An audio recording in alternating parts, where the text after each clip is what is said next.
Fronteras de papel. Narrativas del Valle del Cauca entre lo local y lo global. La literatura del Valle del Cauca se presenta como un espacio de convergencia entre lo íntimo y lo universal, donde las historias particulares de la región se tejen con las grandes tensiones de la modernidad.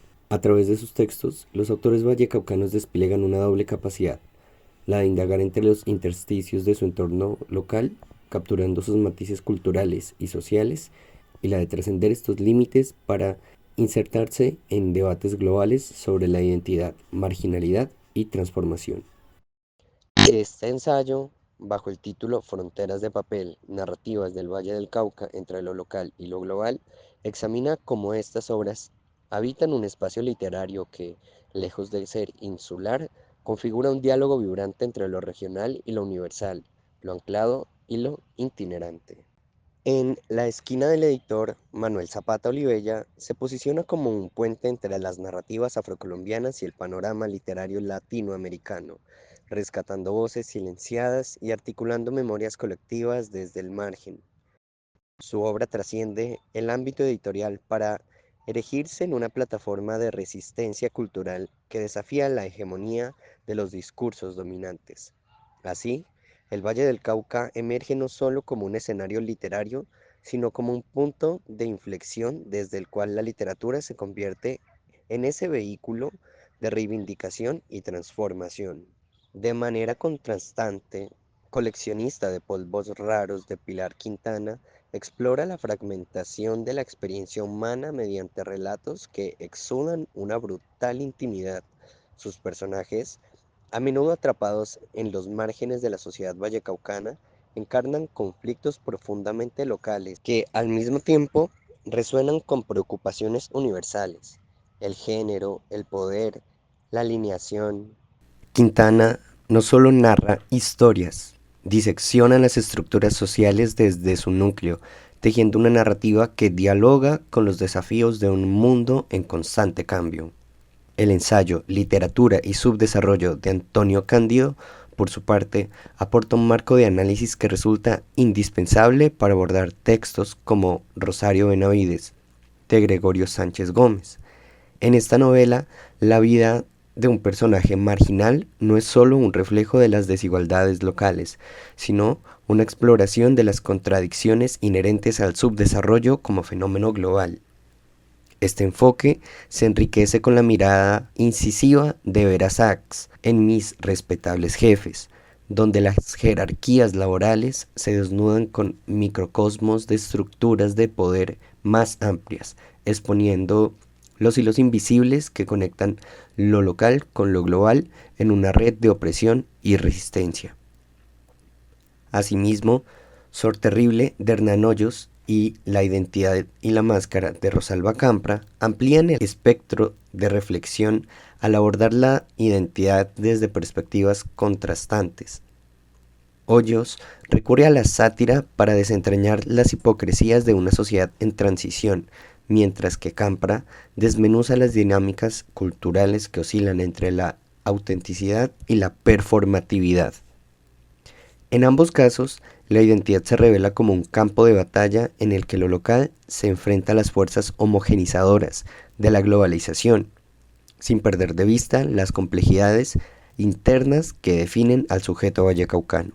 Así, este ensayo se propone trazar las rutas entrecruzadas que recorren estas obras, donde lo vallecaucano no se limita a ser un retrato regional, sino que se inscribe como una expresión dinámica y multifacética en la conversación literaria global.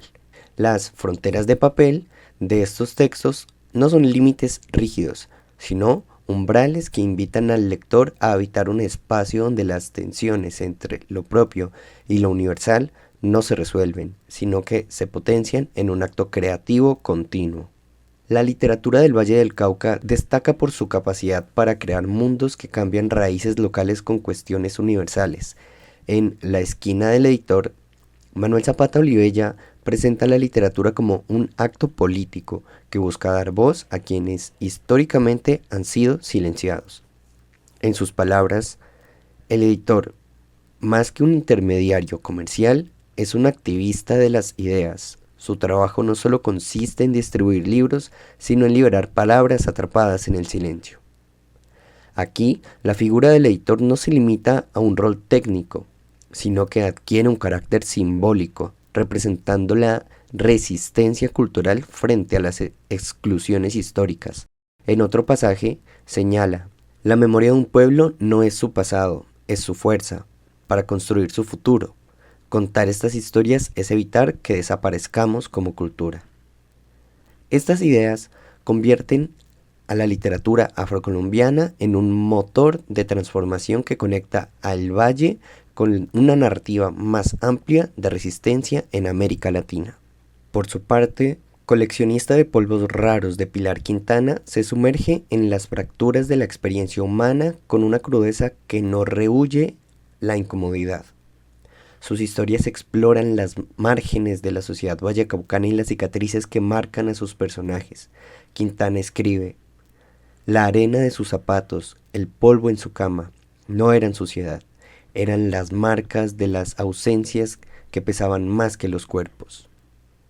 A través de imágenes aparentemente simples revela una carga emocional que trasciende lo local.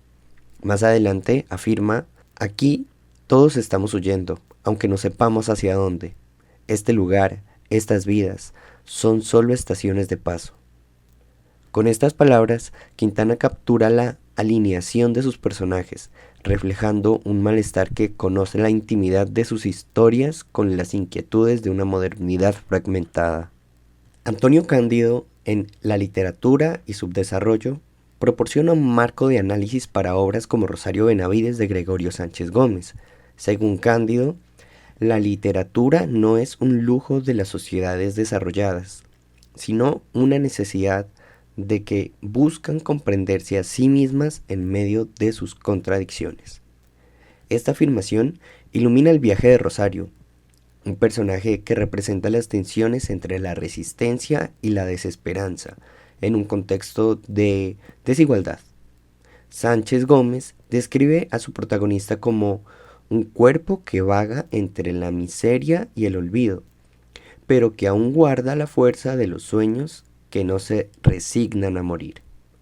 Estas palabras no solo reflejan la lucha personal de Rosario, sino que también ofrecen una crítica al sistema que perpetúa la exclusión social.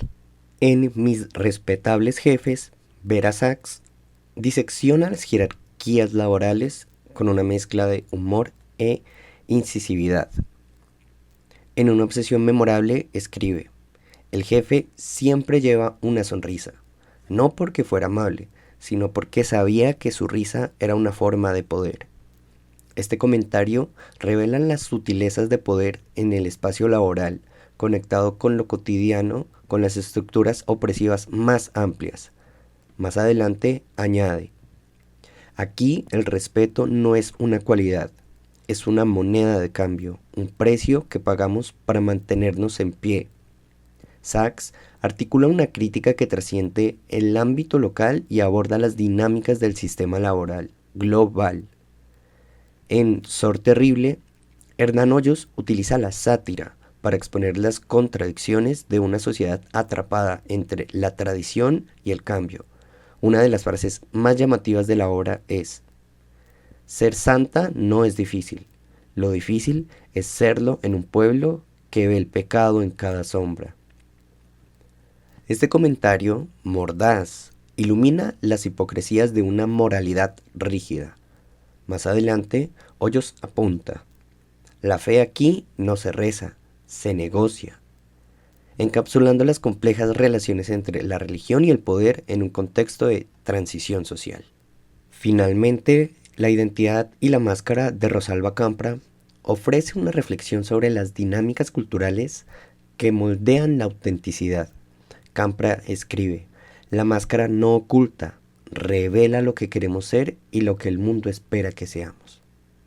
Este pensamiento resuena en las narrativas vallecaucanas, donde la identidad se debate constantemente entre la tradición y la modernidad. Más adelante añade, la identidad no es un estado, sino un movimiento perpetuo entre lo que somos, lo que fuimos y lo que aspiramos a ser. Estas palabras subrayan cómo las tensiones culturales no se resuelven, sino que impulsan un proceso continuo de reinvención.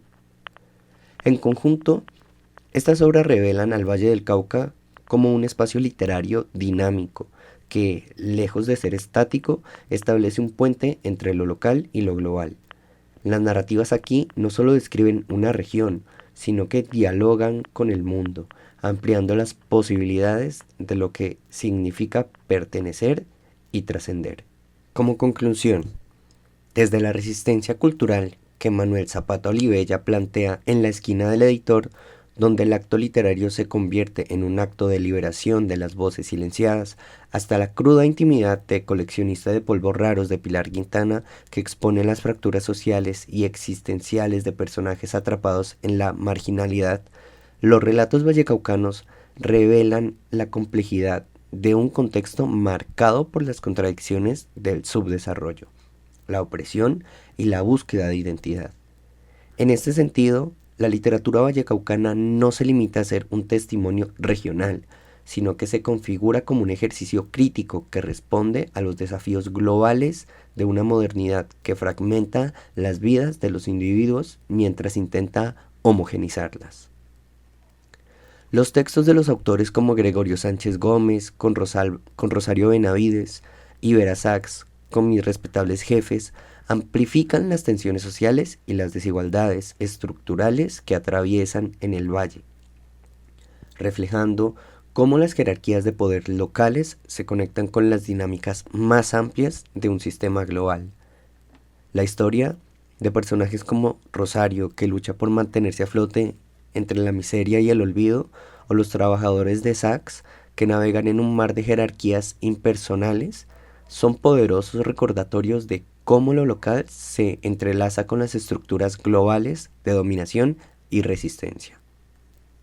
De igual manera, las sátiras de Hernán Hoyos en Sor Terrible y las reflexiones de la identidad de Rosalba Campra en La identidad y la máscara subrayan la forma en la que las contradicciones internas, tanto de la sociedad vallecaucana como del individuo, se proyectan hacia una crítica de las estructuras que definen lo que significa ser y pertenecer en un mundo en constante cambio. En estos textos, la sátira y la reflexión filosófica no solo desnudan las hipocresías locales, sino que abren el diálogo con las fuerzas globales de la globalización, el poder y la autenticidad.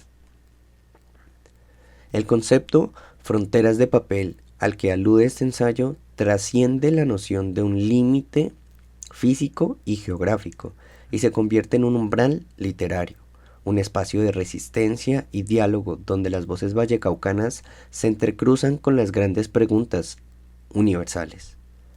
Estas obras no se limitan a describir lo que sucede en el Valle del Cauca, al contrario, se convierten en una puerta de entrada a la comprensión de fenómenos globales con la alineación, la identidad, la lucha contra el subdesarrollo y las estructuras de poder que operan a nivel planetario. Lo que parece ser una particularidad local se revela como un espejo de tensiones universales, y el Valle del Cauca, a través de su literatura, se proyecta como un punto de reflexión que interpela a todos los que habitamos el mundo contemporáneo. A medida que estas narrativas exploran los límites de lo conocido y lo desconocido, lo tradicional y lo moderno, lo local y lo global, se confirma que la literatura vallecaucana no es solo un archivo del pasado, sino una plataforma viva que sigue dialogando con los problemas y las posibilidades del presente. Los autores vallecaucanos no se escriben en un vacío, sino en un espacio dinámico donde las fronteras se difuminan y se redibujan constantemente. Las tensiones entre lo que se percibe como lo local y lo universal no se resuelven de forma sencilla ni rápida. En lugar de ello, se multiplican en un acto continuo de negación, de reconfiguración, que refleja la realidad de un mundo globalizado, pero profundamente desigual. En última instancia, la literatura del Valle del Cauca se configura como una respuesta poderosa a las demandas del presente y, a su vez, una invitación a repensar cómo entendemos las relaciones entre lo regional y lo global. Las fronteras de papel no son límites cerrados, sino espacios de transformación donde la cultura, la identidad y la memoria se encuentran y se reinventan, generando una red de significados que atraviesan tanto el espacio local como el mundo global. Esta literatura no es solo un producto del valle, sino una contribución a la construcción de un futuro compartido, donde las historias de resistencia, lucha y esperanza se convierten en el corazón de un diálogo literario que no conoce fronteras.